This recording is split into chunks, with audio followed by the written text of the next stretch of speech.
देखिए, आज की कक्षा की हम लोग दूसरा भाग लेके उपस्थिति हैं। अभी आज की पहली कक्षा में हमने बात की कि औरंगज़ेब ने अपने साम्राज्य को प्राप्त करने के लिए या विस्तृत साम्राज्य को प्राप्त करने के लिए उन्होंने कैसे अपने भाइयों के साथ घमासान युद्ध करते हैं और इन युद्धों में कौन-कौन से युद्ध लड़ते हैं, उन सब युद्धों का क्या परिणाम होता है और वह युद्ध कब होता है और उसके बाद किस स्थान पे वह युद्ध लिखा जाए, तो उस समय जो युद्ध लड़ते हैं वह किस स्थान के करीब होता है, इन सब के बारे में हम लोग पहले वाले पार्ट में देखे हैं कि जब उन्होंने जैसे औरंगजेब ने अपने साम्राज्य विस्तार के लिए जो आपसी भाइयों में मतभेद प्रारंभ हो जाता है, उन्होंने जब आपसी मतभेद में आपसी युद्ध प्रारंभ कर देते हैं, तो युद्ध कौन कौन सा होता है आपको पहले बताया गया। जो बहादुरगढ़ का युद्ध होता है, बहादुरगढ़ का युद्ध की बात की जाए तो ये होता है बनारस के क्षेत्र या बनारस जो क्षेत्र होता है उसी के आसपास ये बहादुरगढ़ क्षेत्र होता है, वहां पे युद्ध का संचालन किया जाता है। जब ये युद्ध प्रारंभ होता है तो 24 फरवरी 1658 ईस्वी को, कब 24 फरवरी 1658 ईस्वी का युद्ध प्रारंभ होता है। इस युद्ध का जब कोई भी युद्ध होता है इसमें दो सेनाएं होती हैं। दो सेनाएं कौन कौन सी होती हैं, उस युद्ध का जो दो सेनाएं होती हैं उस सेना का सेनापति कौन होता है, इन सब के बारे में इस युद्ध में बताया गया। जैसे देखिए, जो बंगाल का क्षेत्र होता है, बंगाल के क्षेत्र का सूबेदार उस समय कौन होते हैं, बंगाल के क्षेत्र का सूबेदार होते हैं उस समय शाह सूजा। कौन होते हैं, शाह सूजा जो होते हैं। एक तरफ शाह सूजा होते हैं, दूसरी तरफ जो सेना होती है वह केंद्रीय सेना होती है। कौन होती है, केंद्रीय सेना आप कह सकते हैं, जिसके सूबेदार होते हैं उस समय कह सकते हैं, जिसके सूबेदार होते हैं दारा सिको होते हैं। कौन होते हैं, दारा सिको। इस युद्ध में दारा सिको स्वयं उपस्थित न होकर उन्होंने अपने सेनापतियों को भेजते हैं। वे सेनापति होते हैं सुलेमान सिको। कौन होते हैं, सुलेमान सिको होते हैं। और उसके बाद राजा राजा जयसिंह। कौन होते हैं, राजा जयसिंह होते हैं। ये होता है आपका बहादुरगढ़ का युद्ध। अब दूसरा जो युद्ध आपको बताया गया था धर्मत का युद्ध होता है। कौन सा, धर्मत का युद्ध होता है। ये उज्जैन के क्षेत्र करीब होता है। किसके, उज्जैन जो क्षेत्र होता है वर्तमान में एमपी में है, उसी के आसपास का ये क्षेत्र होता है। वहां पे ये युद्ध लड़ा जाता है 25 अप्रैल 1658 ईस्वी को। कब, 25 अप्रैल 1658 को युद्ध लड़ा जाता है। इस युद्ध में अब अगर इस युद्ध की बात की जाए तो जो केंद्रीय सेना होती है वह संचालन कर रही थी, या कह सकते हैं केंद्रीय सेना लड़ती है। और दूसरी तरफ जो होता है दक्कन का क्षेत्र एवं गुजरात की जो संयुक्त सेनाएं होती हैं, सेनापति होते हैं, इस युद्ध का संचालन कर रहे थे। जो केंद्रीय सेना होती है इस युद्ध के सेना का संचालन करने के लिए स्वयं दारा सिकोह उपस्थित नहीं होते थे। उन्होंने जिस तरह अपने जो बहादुरगढ़ का युद्ध होता है अपने सेनापतियों को भी भेजते हैं, उसी तरह जो धर्मत का युद्ध होता है उसमें भी अपने सेनापति को भेजते हैं।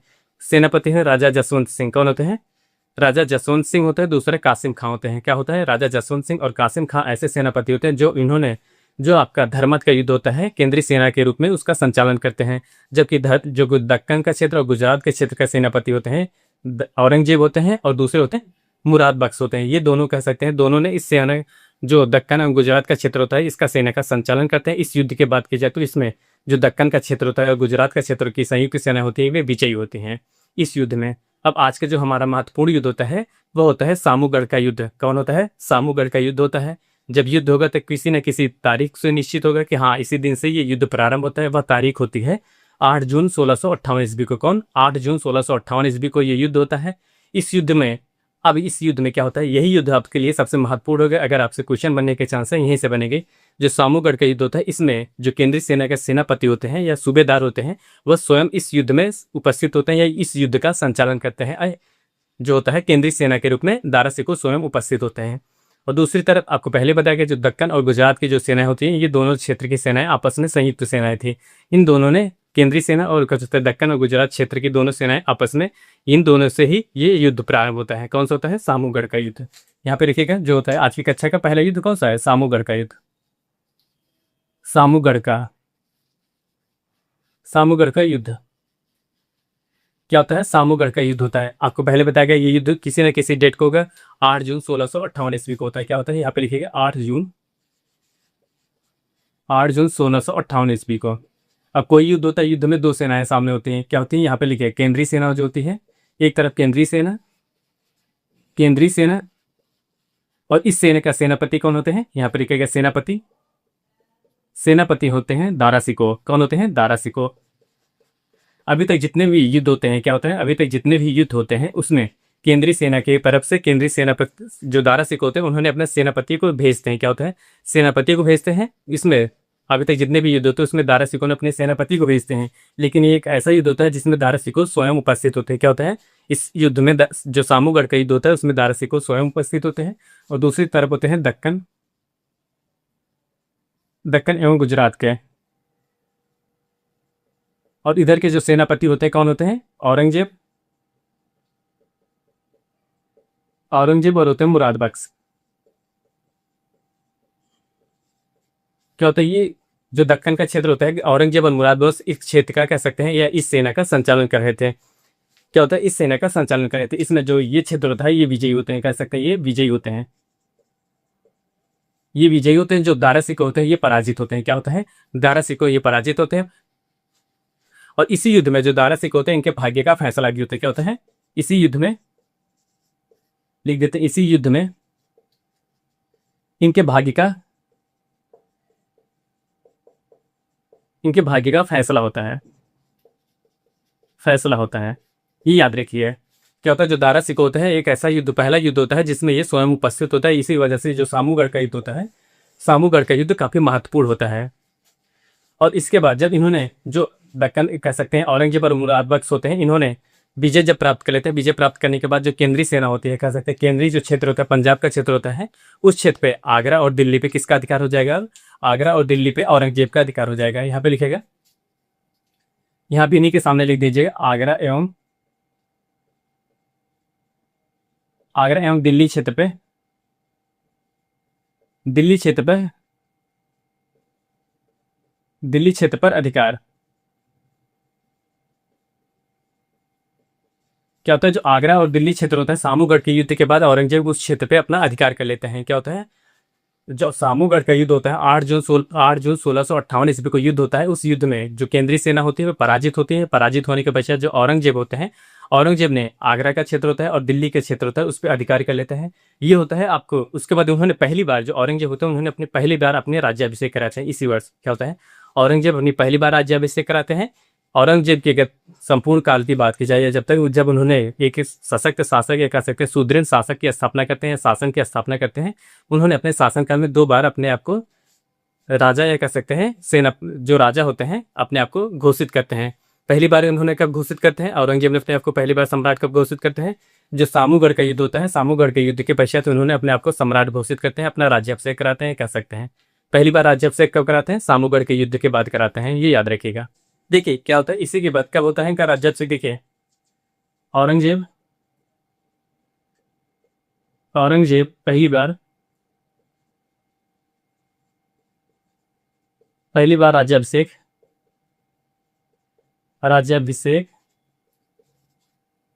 क्या होता है, औरंगजेब जो होता है पहली बार राज्याभिषेक अपना कराते हैं 31 जुलाई, यहाँ पे लिखिए 31 जुलाई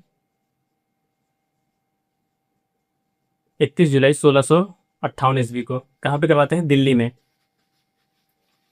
ये याद रखिए। क्या होता है, जब सामूगढ़ का युद्ध होता है, युद्ध में उन्होंने विजय प्राप्त कर लेते हैं। विजय प्राप्त करने के पश्चात उन्होंने जो आगरा का क्षेत्र होता है और दिल्ली का क्षेत्र होता है उन पर अधिकार करने के पश्चात जो केंद्रीय, आप कह सकते हैं केंद्रीय क्षेत्र होता है उस पर औरंगजेब का अधिकार हो गया। इसी वजह से उन्होंने 31 जुलाई, क्या होता है 31 जुलाई 1658 ईस्वी को अपने आप को अपना राज्याभिषेक कराते हैं या कह सकते हैं अपने आप को अगला शासक नियुक्त करते हैं। अब हम लोग दूसरा युद्ध के बारे में बात करेंगे। जो अगला युद्ध होता है, उन्होंने, ये तो होता है अपने केंद्रीय से कह सकते हैं जो केंद्रीय क्षेत्र होता है उस पर अधिकार कर लेते हैं औरंगजेब का। और उसके बाद बाकी जो अन्य क्षेत्र होते हैं, अभी तो जो पंजाब का क्षेत्र वो पंजाब के क्षेत्र पर अधिकार कर लिए, अभी बंगाल का क्षेत्र हुआ और गुजरात का 2 क्षेत्र होते हैं जिन पे अभी अधिकार करना बाकी होता है। अब कह सकते हैं जो गुजरात का क्षेत्र होता है, गुजरात के क्षेत्र पे, गुजरात का जो क्षेत्र होता है या उनकी जो संयुक्त सेनाएं आपस में सम्मिलित हो जाती है, उन्होंने अपने भाई की मदद के लिए जो मुराद बख्श होते हैं उसके सहयोग से ही अन्य युद्धों का संचालन कर रहे थे। देखिए अगला युद्ध क्या होता है, अगला युद्ध होता है खजुआ का युद्ध। कौन सा युद्ध होता है इसके बारे में देखिए। जो खजुआ का युद्ध होता है, कौन सा, खजुआ का युद्ध। खजुआ का युद्ध आखिर ये युद्ध कब होता है, अगर इस युद्ध की बात की जाती है, ये युद्ध होता है 5 जनवरी। कब होता है, 5 जनवरी 1659 ईस्वी को। क्या होता है, 5 जनवरी 1659 ईस्वी को। और इस युद्ध में बात की जाती है, इस युद्ध में जो केंद्रीय सेना होती है, क्या होती है, केंद्रीय सेना भाग लेती है, केंद्रीय सेना। और दूसरी तरह जो भाग लेती है वह होती है बंगाल की सेना। कौन होती है, बंगाल की सेना। यहाँ पे लिखेगा बंगाल की सेना, बंगाल की सेना। केंद्रीय सेना का कौन सा सेनापति हो गया है, देखिए केंद्रीय जो केंद्रीय सेना होता है उसमें जो सामूगढ़ का युद्ध होता है, इस युद्ध में जो औरंगजेब होता है उस पर अधिकार कर लेते हैं। अब केंद्रीय सेना का संचालन कौन कर रहा है, औरंगजेब। ये औरंगजेब होते हैं, इस युद्ध का संचालन कर रहे थे केंद्रीय सेना की तरफ। और बंगाल की सेना तरफ शाह सुजा जो होते हैं इस युद्ध का संचालन कर रहे थे। क्या होता है, शाह सुजा इस युद्ध का संचालन कर रहे थे। और जो खजुआ का युद्ध होता है, इस युद्ध की बात की जाए तो इसमें जो निर्णायक आता है, जो निर्णय होता है, उसमें जो केंद्रीय सेना होती है, जो औरंगजेब की सेना होती है, वह विजयी होती है। क्या होती है? केंद्रीय सेना जो होती है वह विजयी होती है, जो शाह सुजा होते हुए पराजित होते हैं। इस युद्ध में ये निर्णय आता है। अब इसी के बाद हम लोग अगले युद्ध की बात करें, जो खजुआ के युद्ध के बाद जो अगला युद्ध होता है, देवराई का युद्ध। कौन सा? देवराई का युद्ध के बारे में देखते हैं। देखिए यहाँ पे देवराई का युद्ध जो होता है, देवराई का युद्ध, ये युद्ध काफी महत्वपूर्ण होता है। इस युद्ध की बात की जाए, जो देवराई का युद्ध होता है, ये युद्ध होता है 12 से 14 अप्रैल, यहाँ पे लिखा है 12 से 14 अप्रैल, 12 से 14 अप्रैल 1659 ईस्वी को। अब इस युद्ध में दो सेनाएं कौन कौन सी थी आमने सामने, इसके बारे में जानेंगे। देखिए, एक तरफ स्वयं जो क्या होता है, दारा सिको होते हैं। क्या होता है? पंजाब का क्षेत्र जो दारा सिको होते हैं, दारा सिको, उस समय इन्होंने दारा सिको एवं उनकी सेना क्या होता है, इस युद्ध में दारा सिको स्वयं उपस्थित होते हैं और उनकी जो सेना होती है। आपको इसके पहले बताया, जो सामूगढ़ होता है, सामूगढ़ के युद्ध में जो दारा सिको होते हैं, इनके बीच संधि हो जाती है, औरंगजेब के बीच संधि हो जाती है। उन्होंने आगरा के क्षेत्र और कह सकते हैं आगरा और दिल्ली के क्षेत्र को उनको दे देते हैं, लेकिन जो पंजाब का क्षेत्र होता है अभी इन्हीं के पास होता है। एक तो ये होता है, और दूसरी तरफ कौन सा युद्ध होता है? देखिए, एक तरफ दारा सिको होते हैं और दूसरी तरफ होते हैं, दूसरी तरफ इस युद्ध में औरंगजेब होते हैं। कौन होते हैं? औरंगजेब। दूसरी तरफ इस क्षेत्र का संचालन कर रहे हैं, दूसरी तरफ जो होते हैं औरंगजेब होते हैं, और औरंगजेब इस युद्ध में बात की जाए तो इस युद्ध में विजयी होते हैं। विजयी होने का कारण क्या होता है? जो दारा सिको होते हैं, दारा सिको के एक क्या होता है, दारा सिको के जो आपसी लोग होते हैं वही इनके साथ गद्दारी कर देते हैं। क्या होता है? दारा सिको के जो आपसी लोग होते हैं वही इनके साथ गद्दारी कर देते हैं। जो जीवन मलिक होते हैं, क्या होता है, जीवन मलिक ने दारा सिको को इस युद्ध में पकड़वा देते हैं। क्या होता है? दारा सिको को इस युद्ध में पकड़वा देते हैं। कौन पकड़वा देता है? जीवन मलिक होते हैं। क्या होता है? जीवन मलिक ने इनको पकड़वा देते हैं और अंत में जो औरंगजेब होते हैं इनको कत्ल कर देते हैं, इनकी हत्या करवा दी जाती है। क्या होता है? इनके जो यहाँ पे लिखेगा अगला बिंदु, यहाँ के लिखेगा इनके इनके वफादार इनके वफादार साथी जीवन मलिक, क्या होते हैं, कौन होते हैं? जीवन मलिक, इनके साथ गद्दारी कर देते हैं। क्या होता है? इनके साथ गद्दारी कर देते हैं। औरंगजेब इनकी हत्या कर देते हैं, इनकी हत्या कर देते हैं। क्या होता है? जो देवराई का युद्ध होता है, देवराई के युद्ध में ही आप कह सकते हैं, जो देवराई का युद्ध होता है उस युद्ध में औरंगजेब ने अपने भाई जो होते हैं, ज्येष्ठ भाई होते हैं या ज्येष्ठ जो भाई होते हैं, बड़े जो भाई होते हैं दारा सिको की, इसी युद्ध में जो देवराई का युद्ध होता है इसमें इनकी हत्या कर देते हैं। इस प्रकार आपको पहले बार बताया गया, जब सामूगढ़ का युद्ध होता है, युद्ध के पश्चात औरंगजेब ने अपने आप को पहले बार अपना राज्याभिषेक कराते हैं। कब कराते हैं? 31 जुलाई 1658 ईस्वी को उन्होंने अपने पहला राज्याभिषेक कराते हैं। लेकिन यहाँ पे उन्होंने अब दूसरा राज्याभिषेक कब कराएंगे? उन्होंने अपने दूसरा राज्याभिषेक कराते हैं 15 जून 1659 ईस्वी को। क्या होता है? 15 जून 1659 को पुनः राज्याभिषेक करते हैं। इन्होंने अपने शासनकाल में 2 बार अपना राज्याभिषेक करते हैं। एक तो सामूगढ़ का जब युद्ध होता है तब उन्होंने अपने आप को कैसे राज्याभिषेक कराते हैं, और दूसरा जो युद्ध होता है, जो देवराई का युद्ध होता है, इस युद्ध के पश्चात उन्होंने अपने आप को दूसरी बार राज्याभिषेक कराते हैं। अब हम लोग देखिए कल की कक्षा की बात करें तो कल की कक्षा हम लोग उनके बारे में जानेंगे। जो औरंगजेब होते हैं उन्होंने अभी तो अब हम जाने, उन्होंने सत्ता प्राप्त करने के लिए इन युद्धों का सामना करते हैं या इन संघर्षों का सामना कर रहे थे। अब हम उनके बारे में जानेंगे कि आखिर उनका जो व्यवहार कैसे है, वे अपने प्रजा के साथ कैसा सामंजस्य रखते हैं, आखिर वे विद्वान शासक होते हैं या नहीं होते हैं, उन्होंने अपने शासनकाल में किन को संरक्षण देते हैं, और उनकी धार्मिक नीतियाँ क्या होती है, उनकी स्थापत्य कला क्या होती है, आखिर उनका रुचि किन क्षेत्रों में होता है, ऐसे तमाम बिंदु के बारे में कल की कक्षा में उपस्थित होंगे। आज के लिए बस इतना ही। आप हमारे चैनल पर नए हो तो चैनल को लाइक करें, शेयर करें, सब्सक्राइब करें। मिलते हैं नेक्स्ट वीडियो में, तब तक के लिए धन्यवाद, बाय बाय।